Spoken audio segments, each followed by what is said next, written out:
Hitchhiker's Guide to Humanity. This is Chris Copeland. I am the human for the alien Crystal, and I'm here with Roni, human for the alien Mako. And today our topic is on Africa again, and we're focusing in on white worship. So, Roni, can you kind of explain what white worship is and what that actually means? So hi everybody, thank you for joining us today. So white worship is like Africans seeing Westerners or white people as, let me not use the term gods because that is too, but as people who are extremely superior, and people who they need to follow, they need to look up to be like, they need to follow around, they need to, in just for lack of a better word, worship, something of the sort. Yeah, and that's kind of, it brings to me the ideas of early onset racism. There have been scientific studies on infants, both infants of color and white infants, and they all show preferences towards white baby dolls and white Barbies and white people, white faces. And so what thoughts do you have about that? Why are people so drawn towards white-skinned and light-skinned people?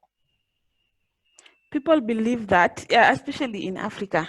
For instance, when you go to, this used to be something that if a white man comes to Africa, to Kenya, for example, people will tell you that the rural areas where people are not so exposed, they're not used to seeing a white man, that is those kinds of places are where you'd see people like running towards a white man like he is something so strange, something so good, something so, like, they are so perplexed with that. And and they're so turned up by that sight of a white man.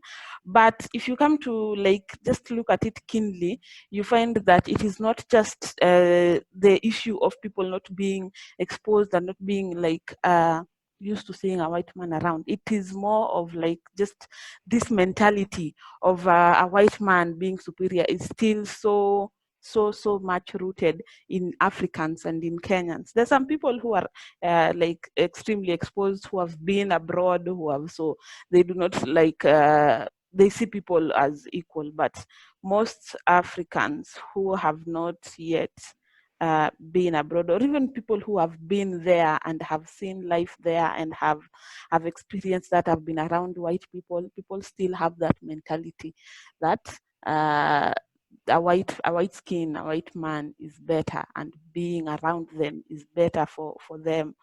So even the way you're saying, having preference for light skin, for white dolls in kids, even in Kenya here, if you go into a shop where they're selling kids toys, you will find like 10-15% of black dolls. You will find less than 5% of parents in Kenya buying their kids black dolls. Most of them have, even I, when I was growing up, I did not have a black doll. I only had white dolls. So it is just something that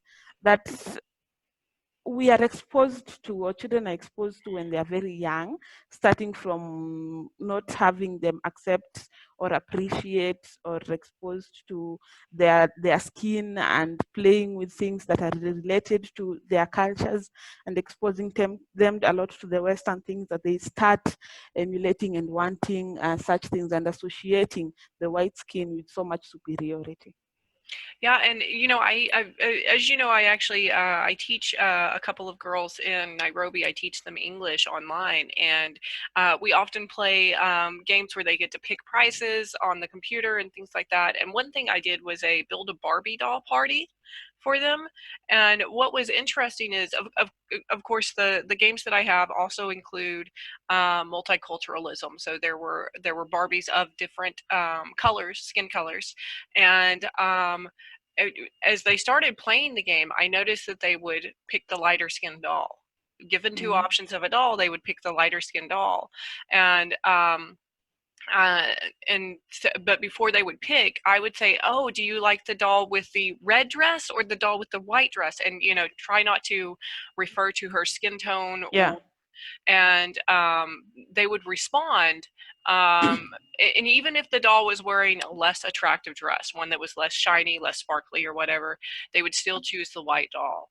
Um, and so I started making comments about how, like, oh, this doll has. When I started noticing that's what they were doing, picking the white doll, I would say, oh, would you like the doll with the beautiful curly hair, who is an African American or an African skin doll, and the other doll was white, and I would say, or would you like the one in the summer dress? You know, she was not dressed as fancy, I guess.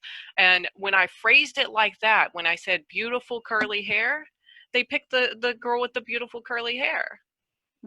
And so it makes me wonder if it's just in how we present it as to whether kids are attracted towards their own skin color or their own hair color, or even if they're white children, their skin color or hair color of different races, or hair texture of different races. I thought that was really fascinating. I kind of wonder if a lot of this isn't just like something ingrained in our biology to automatically go towards lighter skinned, but rather a sense of familiarity. Which doll do they play with more? And as you said, you played with only white dolls as a child, and these girls only have white dolls as well. Uh, so I really feel like the best thing as far as what parents could do to make sure that they are raising children who leave racism behind as something of a relic of the past, as it should be, is to start making sure that they see themselves as beautiful. And that means buying the darker skinned dolls, buying the dolls with African hair. I think that's super important for girls to see that they are beautiful regardless of their race. Yeah. So, your experience with that growing up, what you were a girl that was handed only white dolls. Does that did that give you ideas about um, race and quality of one race over another, and even like self doubts about your own skin color and your how you felt as a woman? At the time when I was that age, I did not cross my mind that there's anything wrong or there's anything like getting into my mind about a light skin being better than a dark skin.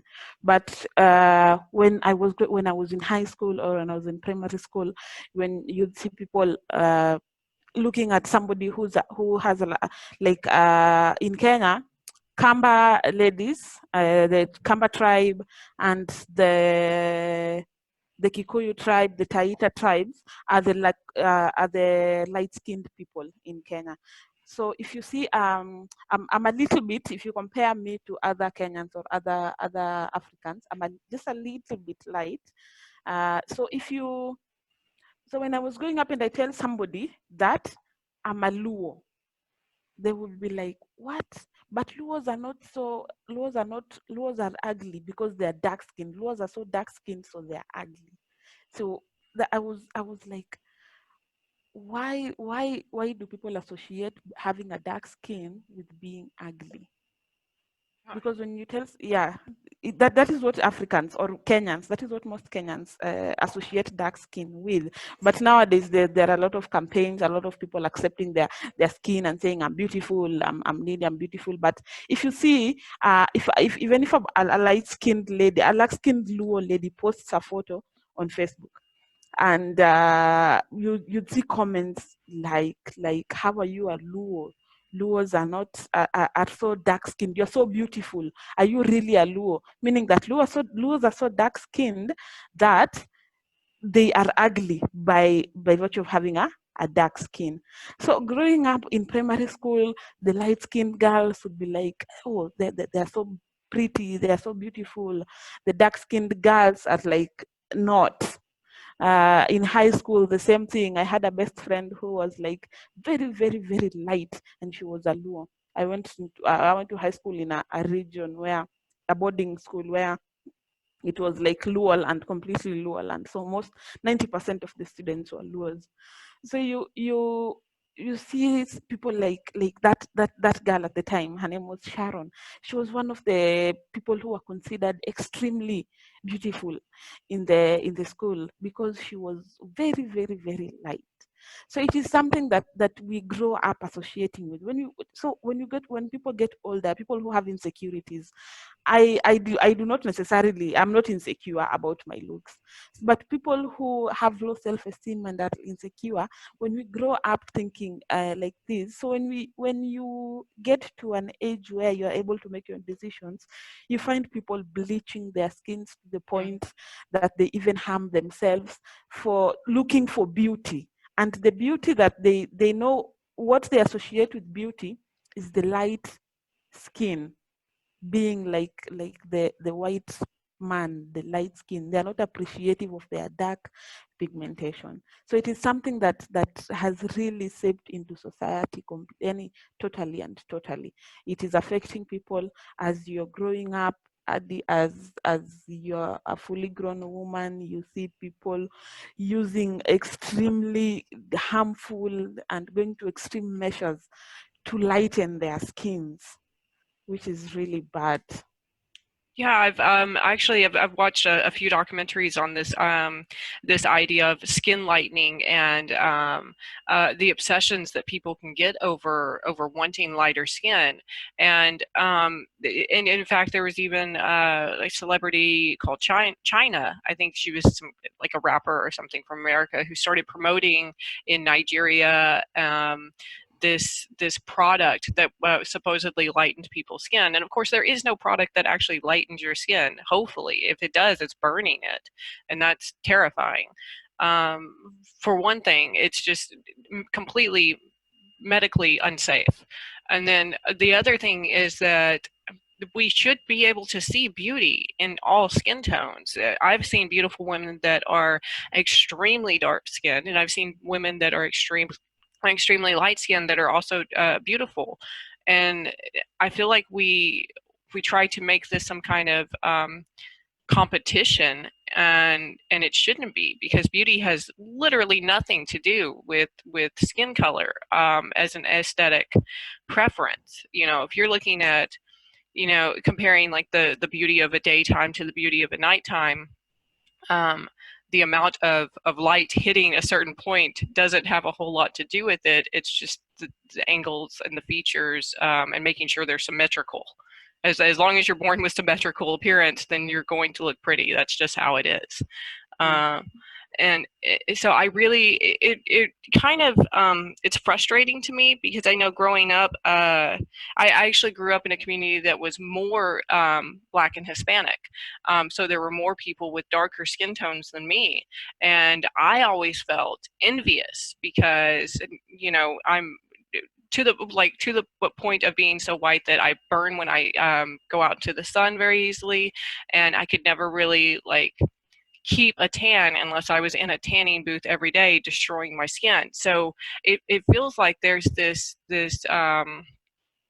competition to reach some kind of perfect caramel skin color on both sides of the aisle. You know, like whether you're very light skinned or very dark skinned, everybody wants to go to this caramel zone of beauty. And uh, I feel like it took me a long time to just accept that I could be pretty and still have like very pale skin, to the point where like people say I glow in the dark and things like that. Um, but I do feel, obviously I'm not going to feel the racism that comes with it, and because I've not had I've not had an experience where I've had racism against me for being white. Um, I think that would be an incredibly rare situation if it ever happens at all.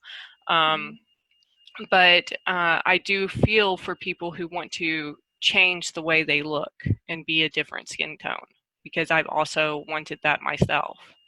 And I found Black hair to be more beautiful. You could do more with it. It was, you could do dreadlocks and your hair didn't, you know, look all frizzy. Whereas when I tried to do dreadlocks, it looked terrible. Um, and so yeah, I feel like there's a lot of wanting to be who we're not. in this instead of just accepting the beauty that we have within ourselves. So, what do you think women and children and parents could do to make sure that we end racism? And I really want it to be like a huge goal for the world to end racism in one generation. How do we do that? People should, parents should start teaching their kids when they are like still so young, to accept themselves and to love themselves as they are, and not to look at other races or other cultures as more superior than themselves. We should just learn to accept who we are and to thrive as who we are. Because if you most of the time in Kenya or in Africa, this white worship thing is something that we are just bringing it on ourselves, because when a white man comes into the country, they will not like go around saying, oh, I'm better than you, oh, I'm more superior than you. Most of the time it is even their actions. Most of the white people who have interacted with, or I have worked with, are so humble, they're so nice, they're so down to earth, that they do not like treat you in a way that shows that I am better than you, I'm superior. They do not expect you to serve them. They do not expect you to do it. They want to do it for you. They do not expect you to do anything for them. But because of this mentality that we have, that is what is bringing up the rest of it. Let me tell you a little a story and experience I had. The organization that I work with, the Co-Finder Kenya, that I mentioned in a few podcasts ago, a few episodes ago, we have a partnership with a German organization called Artifact. So this organization usually sends us volunteers from Germany. They're usually in the West, you have this gap year. After high school, you can take a gap year and like just, yeah, I don't know how it works, but this gap year thing. So when these students finish high school and they choose to take the gap year, they come in as volunteers for EcoFinder Kenya. They are sent by the organization to EcoFinder Kenya, either for 6 months, or some go up to 1 year. There are some who have also extended past 1 year if they want to. So every year we receive them. And when I work in that organization in the capacity of an environmental officer. So when we go out into the field, we usually work with remote areas, rural areas of Western Kenya. So when you go out into the field, I am in charge of the stuff that I go out with into the field.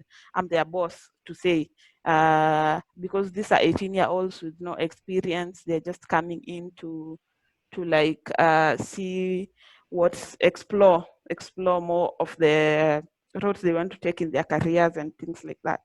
So when we got into the field, we sit people down. It's usually about educating local communities on environmental issues and asking them the issues that they're having with either with the lake, with the wetlands and things like that, and how what kind of help they want and things like that. So when we sit them down and I'm talking to them and I'm explaining the project, I'm explaining why I'm there and how we can help them, most of the time. So see, when I'm done explaining, and then we start developing an action plan and things like that. They start giving their challenges, what they're facing, and most of the time you see them directing their questions and their issues, their problems, to the white man sitting next to me, and not me, who I'm Wow. actually talking to them, and I'm the one who's bringing them the project, I'm the one who's bringing them the help. But since I am an African, an African woman, dark skinned like them, they do not see me as they do not even entertain the idea that I can be the one who's in charge of this thing, the one who they need to channel their issues and address. They don't need to address me.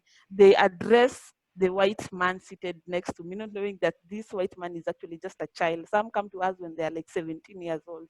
They're just there maybe to assist in project issues, take photos, see what life is like around there. But they address him or her, and they channel all their issues to them. They see her or him as the superior one, the one who can help them. I just become like like I'm not even there. So it's something that is like really deeply rooted in ourselves, that we really need to start teaching from a young age, that yeah, it does not need to be like that. So then my question to you is, because I feel like that the white person that is with you has the responsibility to re-educate them on who is the boss in the situation. So what has been the reaction of those white people when they see other Africans deferring to them instead of to you? They excuse them. I was working with some lady like a couple of years ago who would she was like really cheeky and talkative and just all over the place. So she'll tell them, she's my boss, talk to her, tell her your issues. She's your boss, talk to her, tell her your issues. And others will be like, there's a guy that I was working with just before this COVID issue started, and he's just stand up. He was not so talkative and all that. So just stand up and just go around taking his photos and moving around and getting himself out of the crowd and just staying, just going sightseeing and until the session is over. Then he comes back. So that shifts the audience from him to me. It's just, yeah, those have been the, but most of them do not engage them. They do not like get up. That is what I'm telling you. The white people that I have interacted with and worked with do not like show or come out as I am better than you or I'm more superior than you. They know their place. When they come to work, they know that yes, I'm a white man. Yes, probably I'm whatever, but they know their place. But it comes from us. That is what I have seen most of the time. The white people who come into the country, it does not come from them. So we really need to assess ourselves and check ourselves as a society, as a community. And I do agree that maybe it does come from other Africans. However, because of the history of how Yeah. white people have come into Africa, I still feel like every white person entering into Africa has a responsibility Mm-hmm. to make sure that they are getting rid of those notions wherever they Yeah. go. Yeah. That there is no white superiority in anything. So, and I'm glad to see that that's what's happening with Mzungus that come in Mm-hmm. and are there to serve and there to help. They actually do serve and help and make Yeah. themselves servants. So that's good to see. Now, and that also, because I do plan on going to Kenya myself, hopefully as soon as this COVID thing is over and we're allowed to travel again. Um, and that is one big worry I have, is how well am I going to deal with people trying to put me on a pedestal, or and I've even seen it a little bit with the girls I work with, because they'll talk about my hair, wanting to touch my hair, play with my hair, because it's a different texture than theirs. And I really want to make sure that when I get there, I meet my students, in real life, that I focus in on the fact that they are also beautiful and that their hair is beautiful, and so that they become, less obsessed with mine, and Yeah. and realize that they have their own inner beauty as well, and outer beauty, and that it doesn't matter. Um, like that, to me, it's so important for young girls to grow up knowing that they are um, special and unique and just as beautiful as anyone else. Yeah. Because otherwise it causes so many issues with self-esteem, like you said, the skin bleaching and things like that. Mm-hmm. So what advice do you have for me when I come in, if I experience these things? What should I be doing to counteract it? What what I always tell people, not just in this context, is it is important to know your place. and know the reason why you come into a place. If you're coming to, you don't need to like come and show them. If they treat you as in like you are more superior than them, it is good to just like tone it down and blend in with them and show them that I'm just a person like you. I'm not more superior. I'm not better than you. You are equally, the way you said. If you meet, because I can guarantee you this. There'll be a lot of kids like circling you and just coming to you when you're driving around. There'll be a lot of people or a lot of children like Mzungu, Mzungu. Hi, they're coming to you, running to you, things like that, waving at you on the window, Mzungu, Mzungu. They just need to like come down to their level and just educate them, tell them that not really educate them and telling them that directly that I'm better than, I'm not better than you or whatever, but just blending in and relating with them and just doing activities with them that relate with them. If you meet kids like that, you just play with them at their level. Maybe they're kicking balls around, you just kick the ball with them and show them that I'm just like you, I'm just you. Something like I used to, there's a lady that I worked with also from Germany, and we used to do these school educational programs, environmental education in schools. So I used to go to schools and we were doing this essay competition with them. So every time we were there teaching them about environmental issues and da da da. So when a student, when a people gets up to answer a question, she'd be like, she'd tell them after that, hey, you're so beautiful, you're so cute, things like that. So you're so smart, you're so beautiful, compliments like that. So they really feel empowered, and it really got the kids really loved her, because in her presence they did not feel inferior, because the way she was talking to them, the way she was interacting with them, she was like she would sit with them. She would not sit with me or with my other colleague at the teacher's side of the bench, because she knew that if she does that, it will like amplify this mentality.